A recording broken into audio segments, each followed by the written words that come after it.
Yeah, so we are live. Okay, awesome. If I want to share some pictures during the meet, I can Uh, share my screen, yeah, right? yeah. Sarthak, just make sure the screen sharing access out. Yeah, I think I do have the access. I mean, it's giving me the option. I have sent you the link on the chat. Yeah, I'm just opening it. Just give me 1 second. We are live.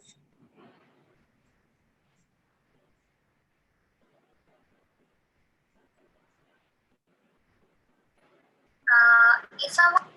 Yes. Okay, I can see it now.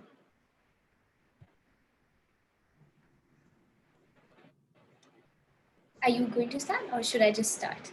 No. I'll like introduce you first. Okay. I'll introduce you first, then Okay. we'll be going. We'll be starting in 5 once like students have joined in. Alright. Wow, I can already see so many hellos and highs.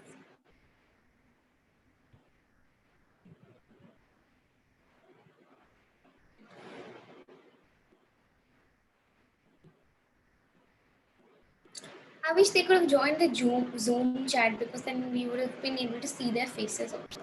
No, like actually we are getting around like 1,000+ viewers every session. So What that are is the you goal. saying? 1,000+ views? My God, I should be the one who's nervous before a public speaking session.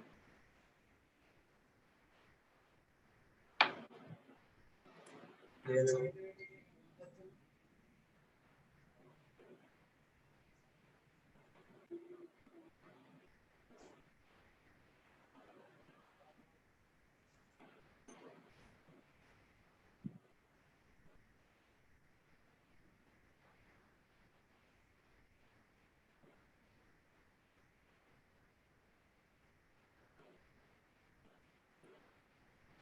I can see so many messages on the chat box. Hi, everybody.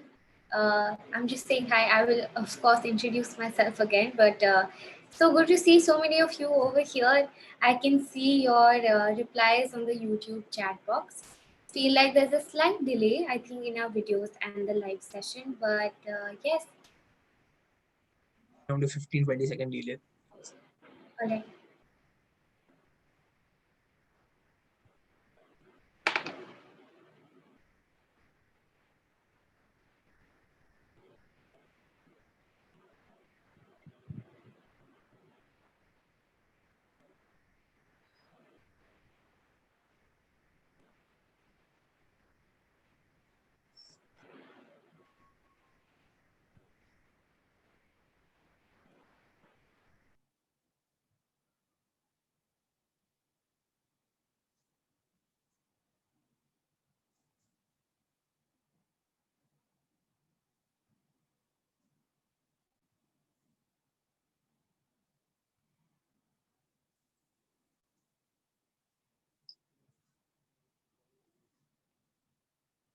So welcome everyone. I'm delighted to welcome you to the 5th session of MUNX by IIIT Lucknow in collaboration with the United Nations and India. So today is the session 5. I thank you all for being part with us constantly throughout the first 4 sessions. So today's session is on public speaking, and our speaker is Miss Aanya Wig. So a bit about her. She's the girl who roams around with pixie dust in her bag, trying to make sure everything is just a little brighter around her. With big dreams and a big heart, Aanya Wig, at just 20 years of age, co-founded Aghaaz LSR. While she pursues history honors at Lady Shri College for Women, she realizes that imparting skills and helping women get access to resources is essential for women empowerment. She is currently working as a campus coordinator with the Juni and has worked as a journalist with the Quint. She is known for her confidence and also the ability to make everyone feel comfortable around her.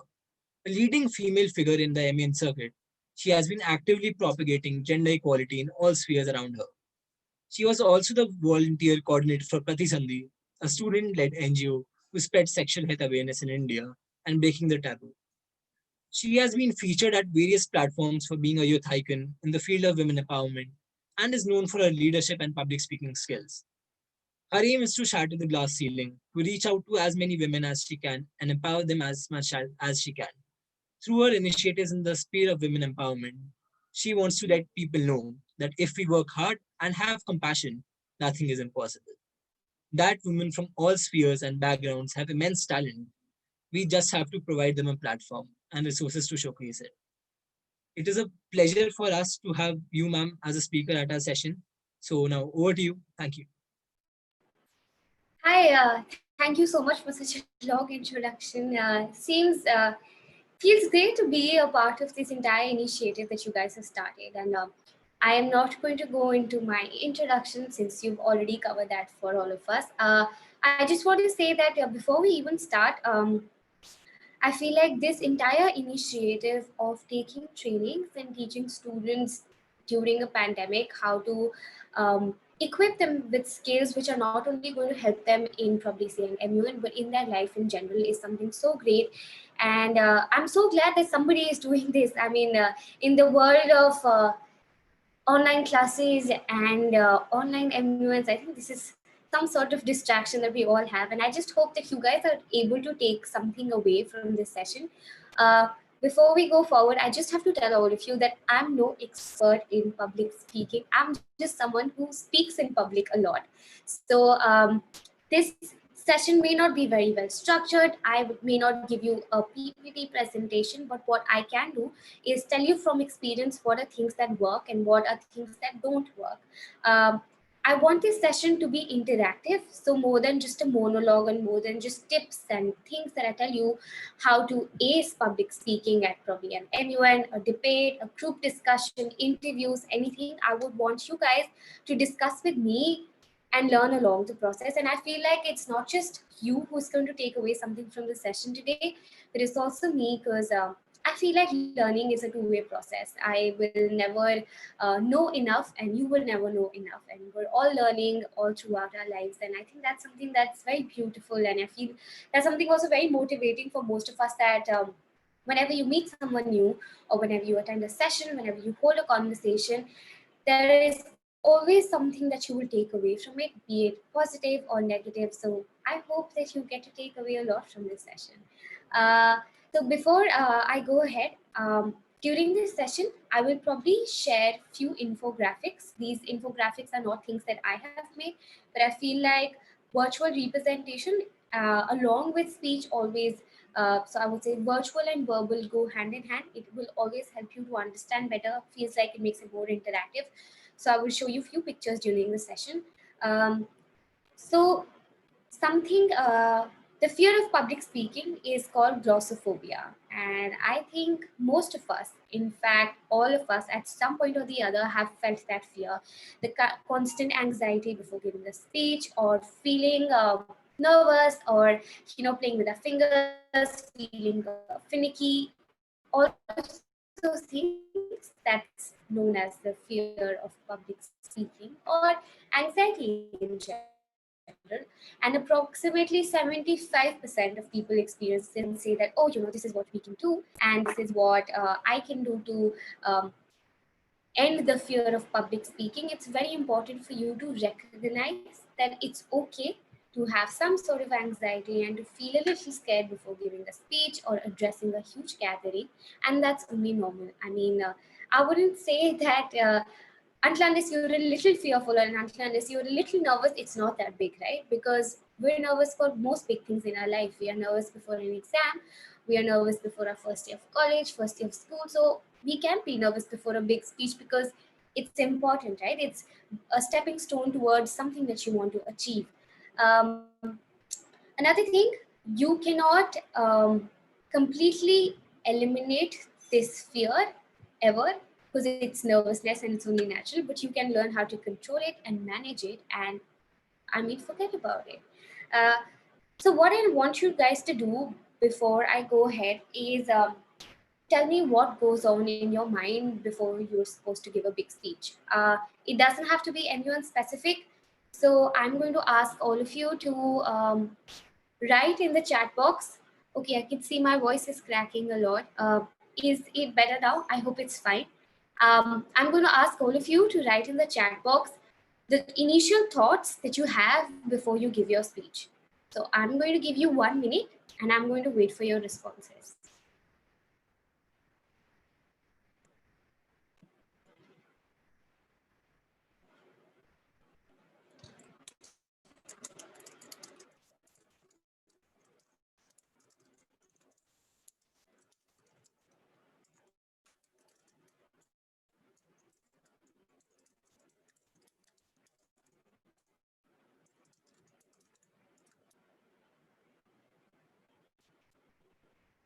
Okay, so I can see few things. So I'm just going to read them out while you guys are typing. We revise our speeches. We revise our speeches isn't really a thought. What if I spoke wrong? My heart starts palpitating for no reason. Nervousness, stammer, shy. What if it doesn't go well? What if you forget something? I just revise the key points: nervous, fear of forgetting, stammering, quick revision, deep breathing, how to deliver the speech best. Okay, so what I would put this as, some things that are common in, I think, what most of you have said is anxiety, the fear of saying something wrong, the fear of forgetting what you have to say, stammering, nervousness, and forgetting. So we have like 4 things that we're going to cover. So forgetting, fear of saying the wrong thing, stammering, and just nervous in general. And if you think, okay, we have another thing, how to make an impact. So what I would say is, we're all afraid of saying the wrong thing. I'll tell you why that happens. You're afraid of saying the wrong thing because you know that you're at a pedestal where people are listening to you and where what you say is very valuable. So to eliminate this kind of fear, you need to prepare before. I mean, there are going to be points of time in your life where you have to give impromptu speeches, and we'll cover that a little later. But say, for example, if it's a general speakers list, I don't know how many of you are MUNers or seasoned MUNers over here and you know what it is. Basically, it's a kind of speech that almost all MUNers give during a conference. Um, it's something that you can prepare beforehand. It's something that will always take place. It's not like a moderated caucus speech. It's not something random. It's something that you can prepare beforehand. And even if it's not an MUN, you would more often than not know what you're going to speak about. What I would say is write down or type down your speech. Once you have done that, try making pointers. Okay, so I think most of you do give exams over here, and most of you would have given a lot of exams in your life, especially for students who've given boards. So you know you have these long, long pages of answers, 2-3 pages of answers, especially if you're a social science student, and you have to remember everything, right? You're supposed to remember formulae. You're supposed to remember 8 markers, 12 markers. In college, you have 25 markers. So what you do is you sort of shorten it down, make it concise, and write pointers so that you remember what you wrote. So say, for example, you have a 1-page long speech. Once you have typed it down or written it down, start underlining things that you think are very, very important. What are the major highlights of your speech? Once you have those highlights, you know that, okay, if I'm going to look at this word, I'm going to remember what the point is about. So say, for example, if you're speaking about your favorite packet of chips, it's a very, I can just see chips as I'm taking that example. So you know that your favorite, so if the paragraph goes like, my favorite packet of chips is Lay's, the green Lay's, it's a onion flavor and I really like it because it's sour and creamy and tasty. You have this entire paragraph about just one thing, what's your favorite packet of chips.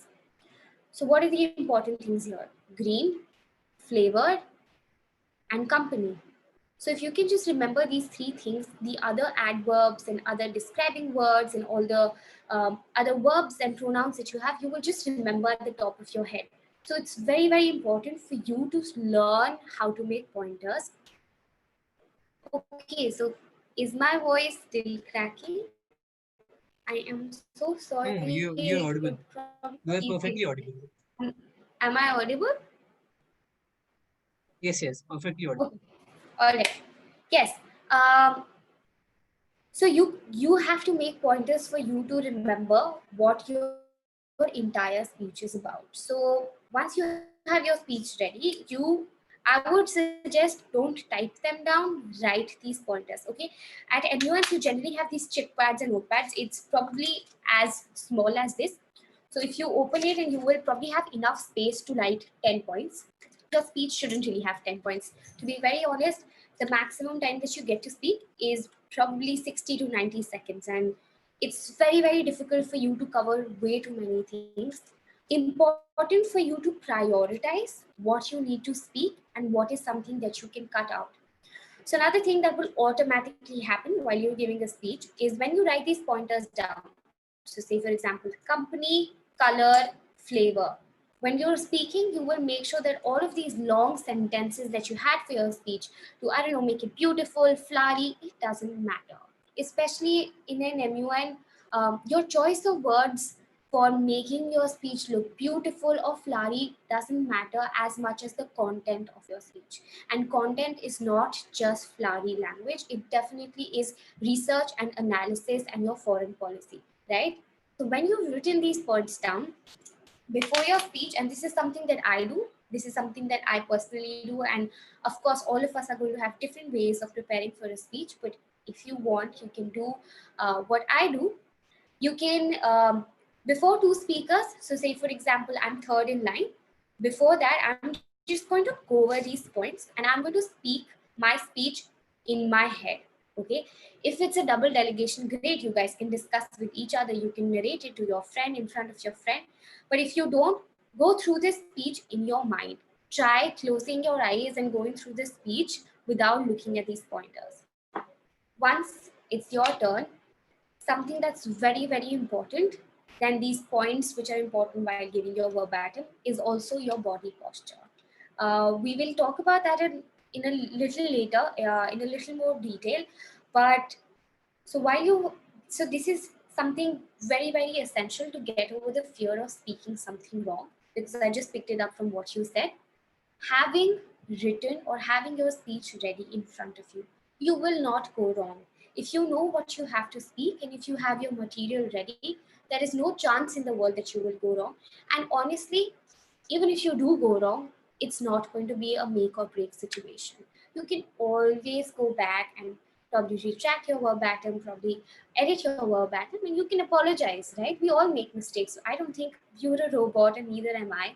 So it's all right if you fumble, it's all right if you stumble, and it's really, really all right if you need a minute or need like few seconds during your speech to sort of gather your thoughts in your mind. But what I would say is, don't let it get to you. Don't get over nervous if you miss something or skip something or forget something. It's all right. It's just your speech and you have the floor. And I know that most of you will be able to take in control of what you're speaking. Fear of being nervous is something that somebody said. Nervousness only comes from the fear of the unknown, right? When you don't know what's going to happen. So to get over the fear of the unknown, you try practicing beforehand. So this might not be something that you can do during a conference, but this is like a pre-prep before a conference or before a group discussion or before your personal interview. And this will actually also help you a lot while making speeches. Pick up a random word from the dictionary. Look around yourself and pick up a random word and try making a story around it. Try describing it. Try talking about it in length. What this does you is A, of course, it equips you with the knowledge of a lot of words. B, it also equips you with the presence of mind that you need while speaking about something very, very impromptu. Um, Another thing that I know a lot of people do is try and speak in front of the mirror. Uh, of course, we're living in a virtual world now, so you can just turn on your web camera and you can try speaking in front of yourself. You will realize that initially you might be a little nervous, but then you'll realize it's just you. You are your own audience. So something, when you practice something a lot, it only makes you perfect, right? This famous quote about practice makes one perfect, it's true. The more you practice, the better you become at it. So it's not important that you're practicing the same speech that you're supposed to deliver at some conference, some speech, some group discussion. It's just the habit of speaking that you need to imbibe in yourself. You just need to be confident and honestly just be independent and confident about yourself. Um, you can't really preconceive what other people are going to think about you or your speech when you're going to deliver it. But what you can know is that you know what you're saying is right. You know what you're saying is something that you've practiced and you're confident about what you're saying. So that's something that's very, very important. I'm going to go back to the chat and see what other things you guys mentioned. Give me 1 second. Okay, I see a lot of finicky habits over here. Stuff like I start shaking sometimes, I feel very nervous, I cannot make eye contact, my hands start shaking. When I told you that before two speakers, try calming yourself down. Take a deep breath. Count till 10. This is something that really helps. What I generally do is I probably keep my feet down on the floor. And when I close my eyes and count till 10, I try to feel my entire body in my mind. I try to recognize the calmness in my entire body. And that just calms not only your body, but also your mind. Since everything is interconnected, and of course, your neuro cells can take care of everything, and your brain is the major function for your body to function. You need to calm your mind before you calm your body, and not before, but that's the thing that's going to make your body calm. So you need to breathe in and you need to relax a little bit, and stuff like, knowing your speech inside out, knowing what you are saying, and just being confident about what you're saying is something that will really help you get over the fear of delivering whatever kind of speech that you have to deliver. I'm going to talk a little about the importance of speech while giving a speech, of course. Um, the first thing is the important points and the content. Like I've already talked about it before. Um, what you say is equally important to how you say it. So in an MUN, if you're someone who is very eloquent and can speak very properly, or has a very good vocabulary, it will only count when what you're saying is also very important. So make sure that your research is equilevel to how you're going to present it. And also make sure that they're always balanced. Don't be a really good speaker and have a bad research, and don't be someone who has very good research and you're a bad speaker. So something that happens to a lot of people is they have very good material, but they're not able to deliver it to the audience. So this is something that you will have to see when you've put so much effort into figuring out your research. You've put hours, you've put days, and some people I know research for months before an MUN. You really want not just the members of your committee, but also the executive board to notice what you're saying.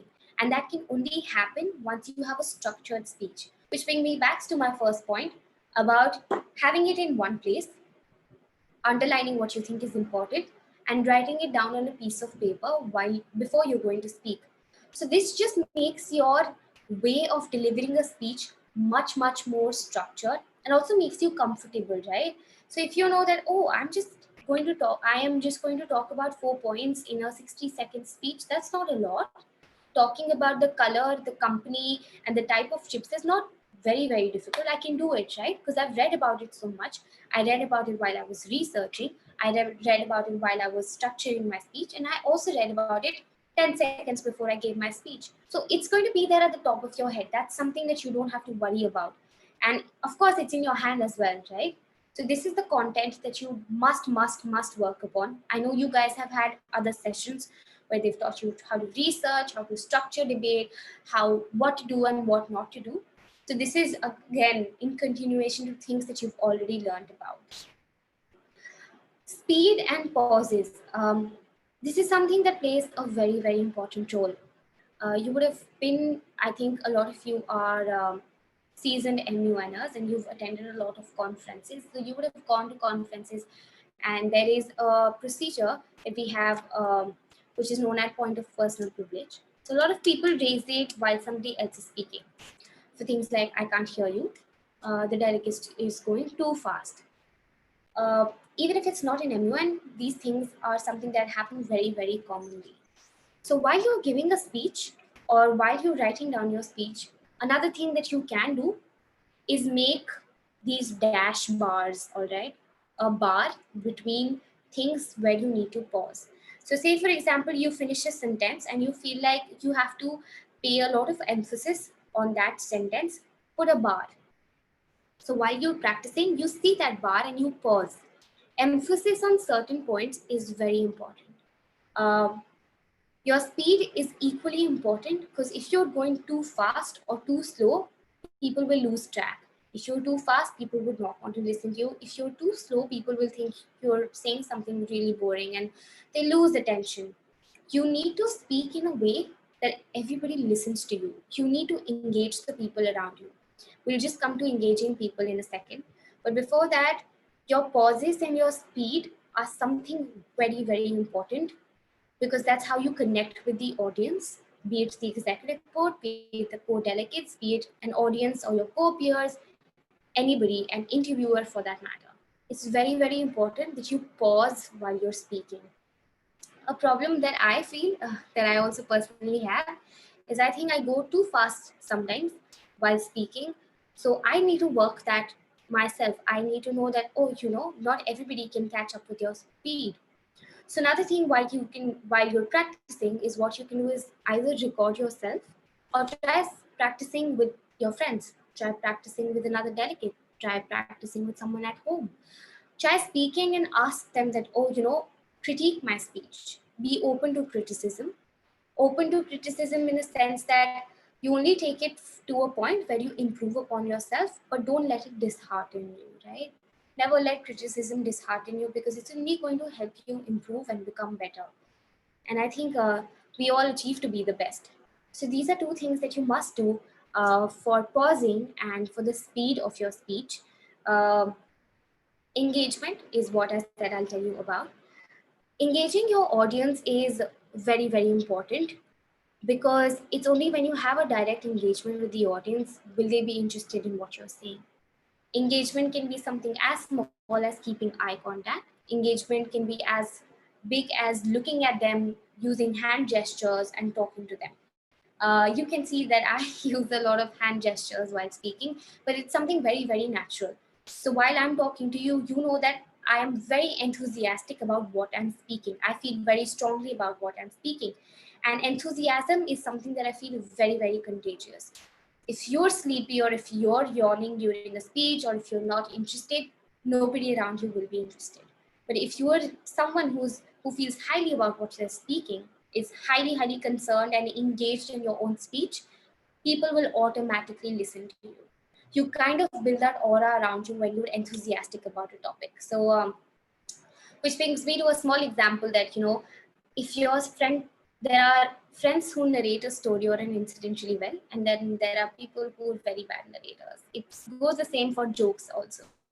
So if you have a friend who knows the right pauses, who knows the right speed, and who knows how to engage the other people, you will probably laugh a lot at that joke.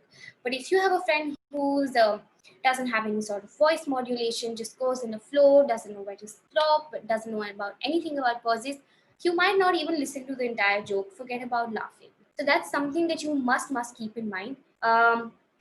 What I'm going to do now is I'm going to share my screen to show you a few things.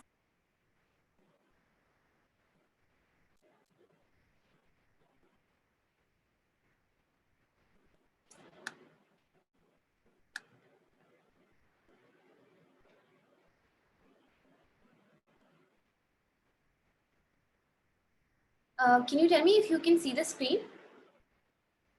Yes, yes. Yes, ma'am.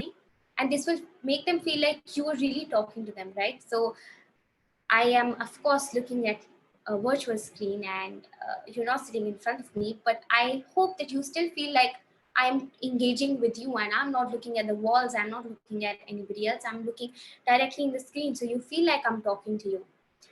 Ears, so by ears, where they talk about, listening to the mood of your audience and adjust your expression accordingly. For a group discussion, I would say listen to how other people are discussing and try to stand out.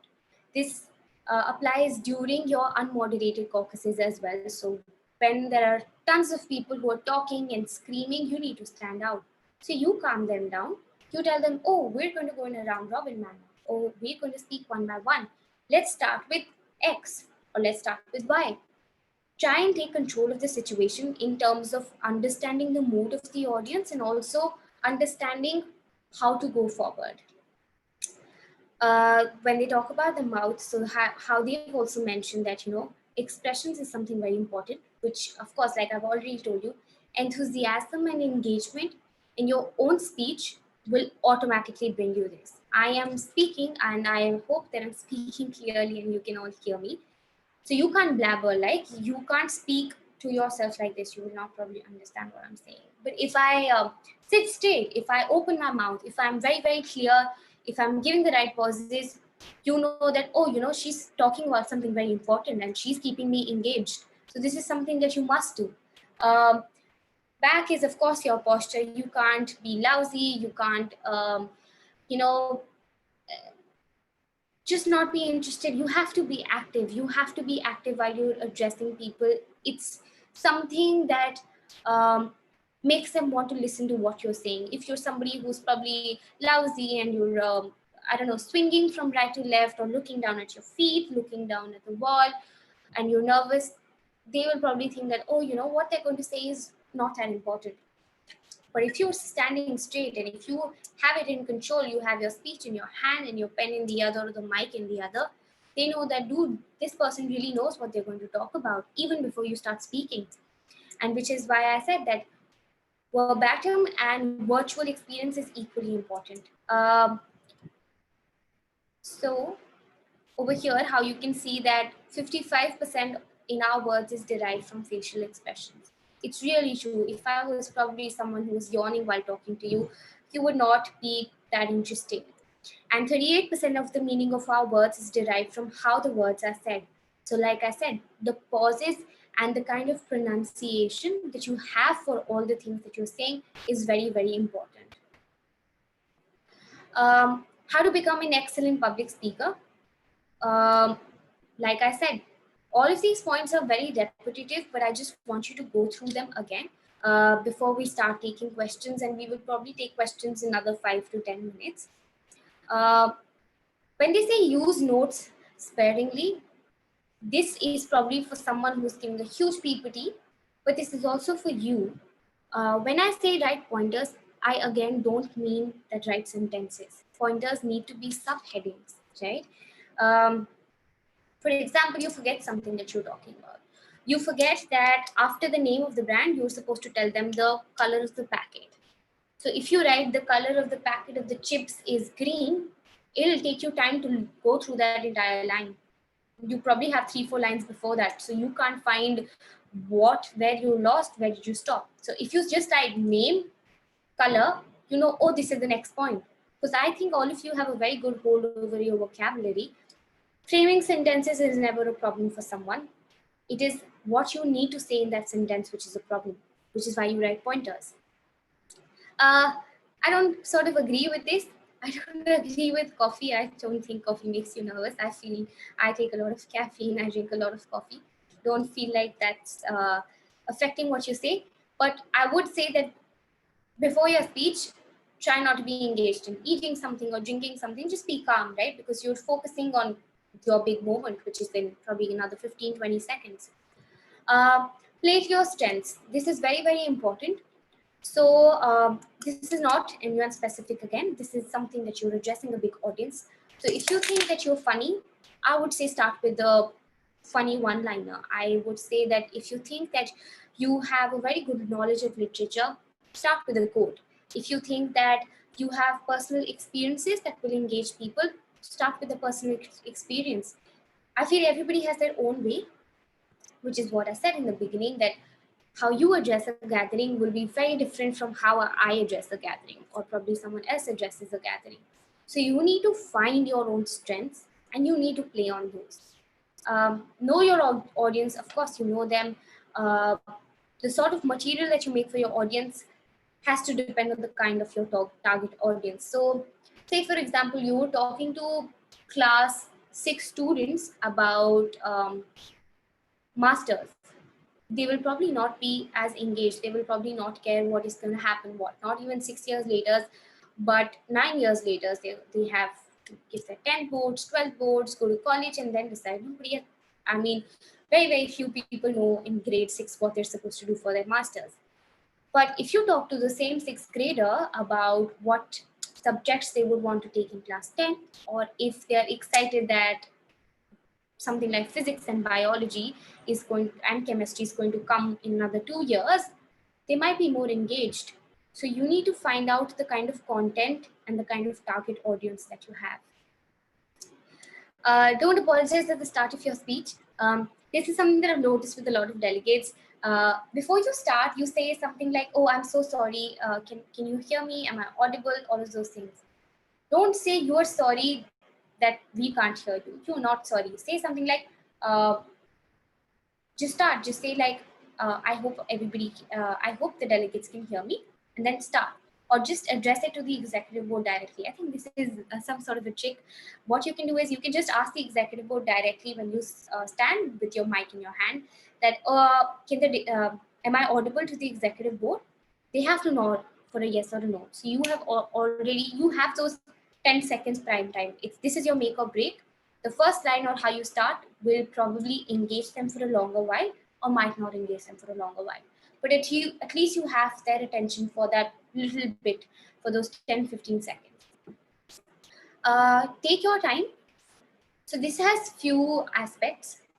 Take your time in making your speech, but you make sure that you are within the limits of the time that has been allotted to you.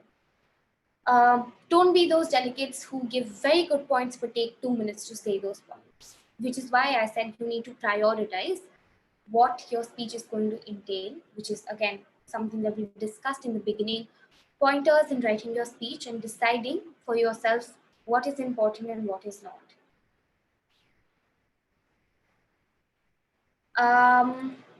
This is towards the end, and this is just again a recap of what we've already discussed. We've already discussed having an impactful intro and conclusion. We've already discussed rehearsing. Yes, focus on a central theme and topic.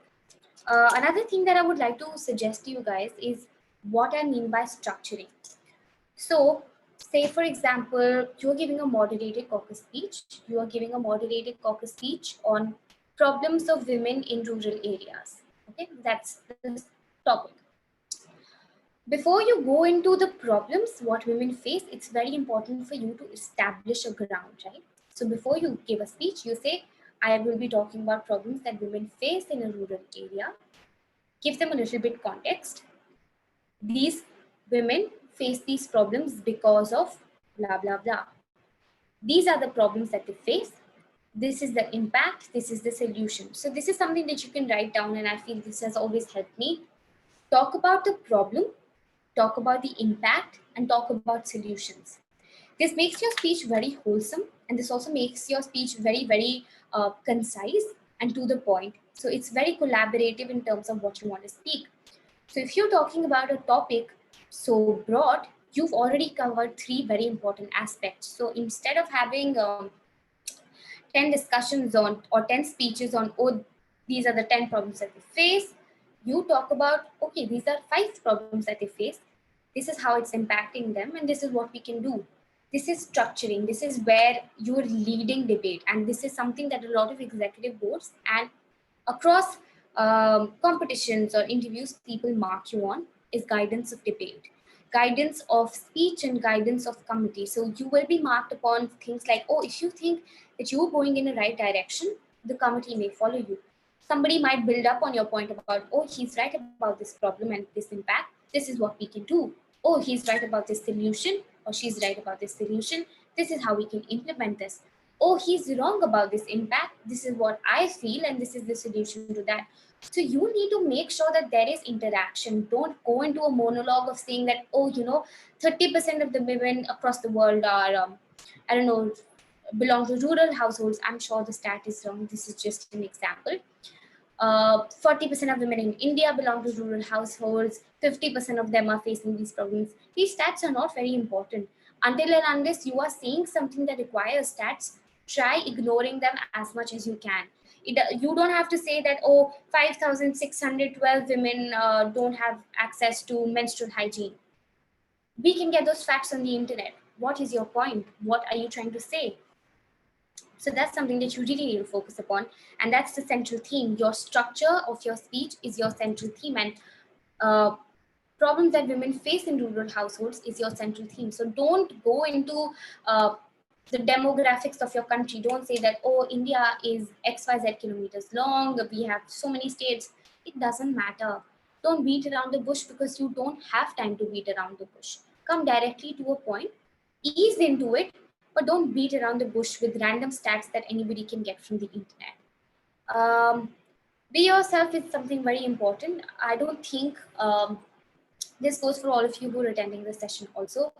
You don't have to copy my style of giving a speech. You don't have to copy the style of the best delegate who was giving the speech, but pick up things that you can um, involve in your own way of speaking. Have a unique way of addressing people and have a unique way of writing speeches. So that's what one means by being yourself. Take a deep breath, we've already discussed. Have a rhythm is also something very similar to what I talked about, your speed and your pauses, and of course, your voice modulation.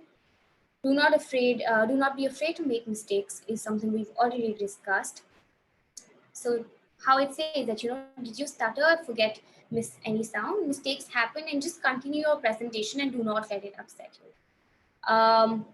Then they talk about remember to smile and make eye contact. So we've already discussed this, that it's important that the kind of representation that you have while giving a speech is as important as what you're speaking.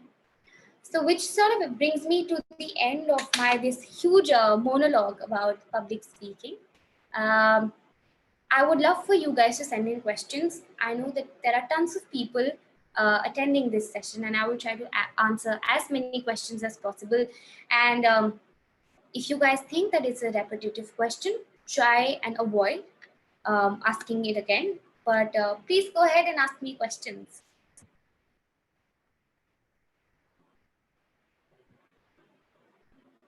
I can just see loads of emojis. Okay.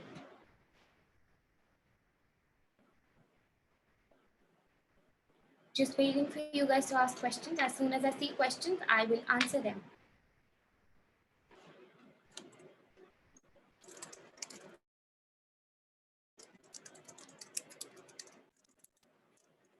You said that writing down pointers will help in speech. So what you are speaking right now, do you have it written down in front of you?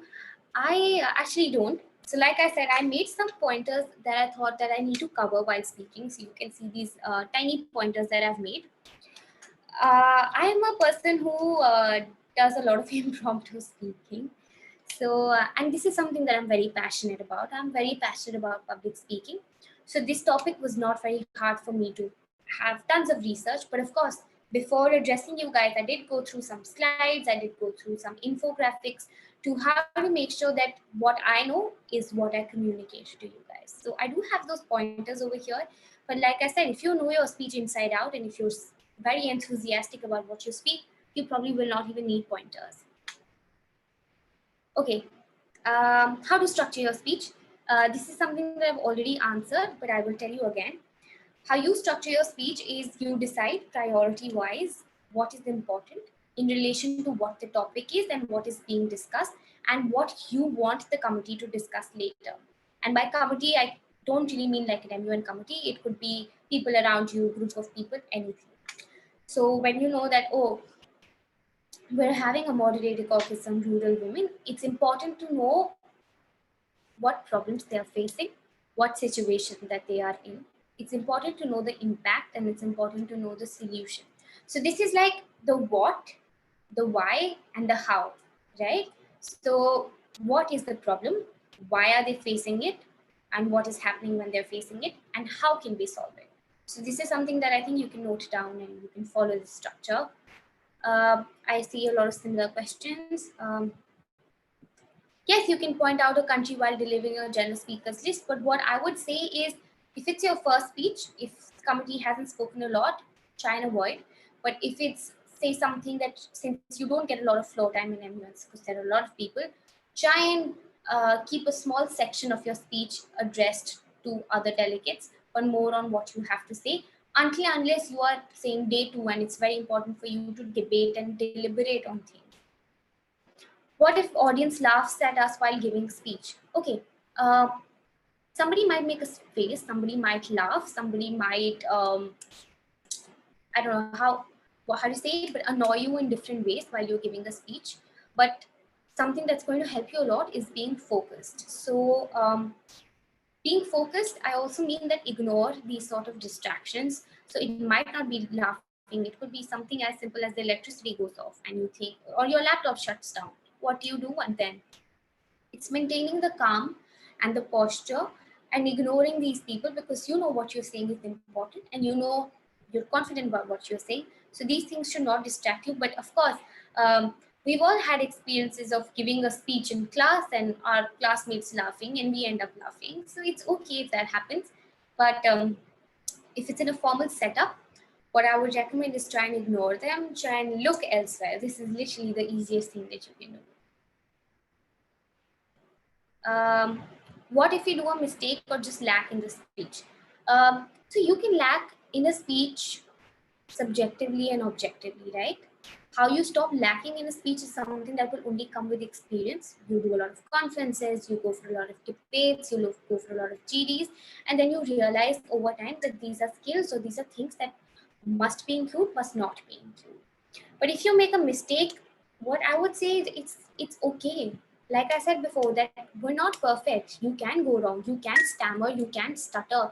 It will not mean that the entirety of your research or what you were saying doesn't matter anymore, right? So I would say that acknowledge your mistake and move on.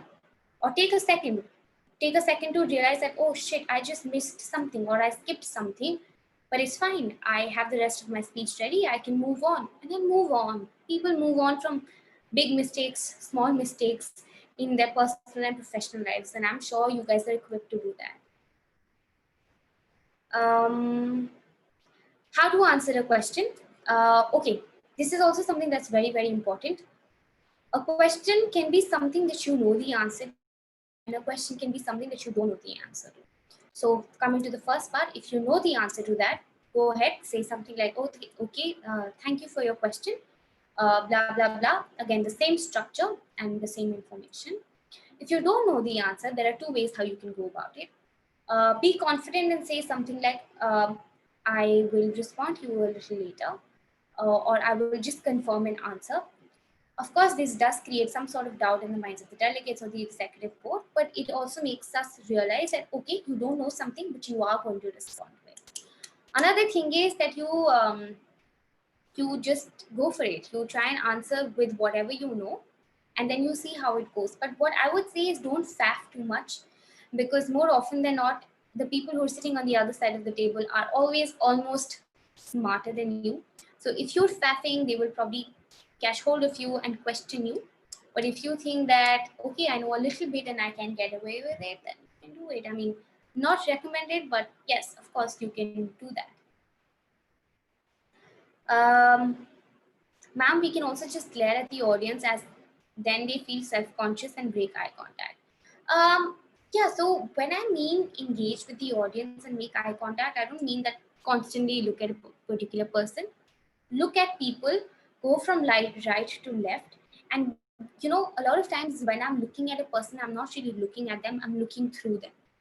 I don't know how many of you get that, but of course, if you've given a lot of speeches to huge gatherings, you will understand what I'm saying. What if someone makes interjections during a speech? Then how to go ahead? Okay, so if this is an MUN, they will not be allowed to stop you in the middle. If this is something as a group discussion, you calmly tell them, ki, sir or ma'am, can I please continue my point? I know that you do have points to add and you may not agree with my views, but let me just complete and then maybe you can put your views forth.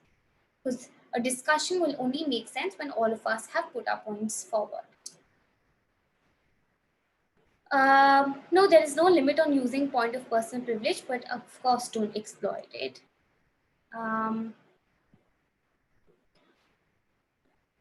Okay, lots of similar questions. I've already answered them. Can we speak bilingual? Yeah, I mean, some committees allow it, some don't. Something like an All India political meet might allow it. Political parties meet might allow it, but a GA might not allow it. So it depends on your executive board completely.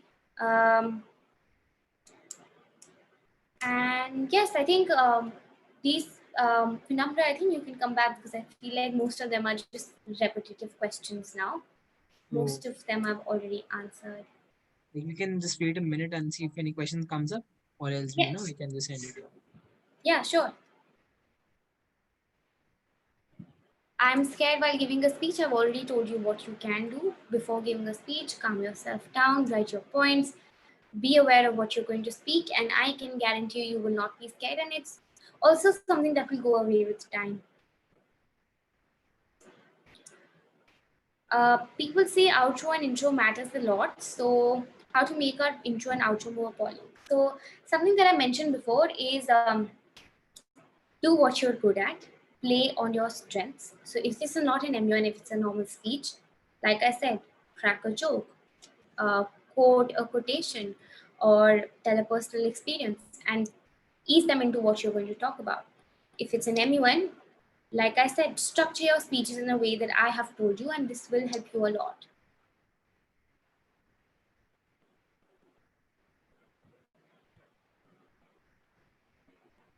How to end your speech? I don't think there's a particular way to end your speeches. You can just end them by saying, by sort of encapsulating everything that you said, make like a summary, and then end your speech in the last 10 seconds.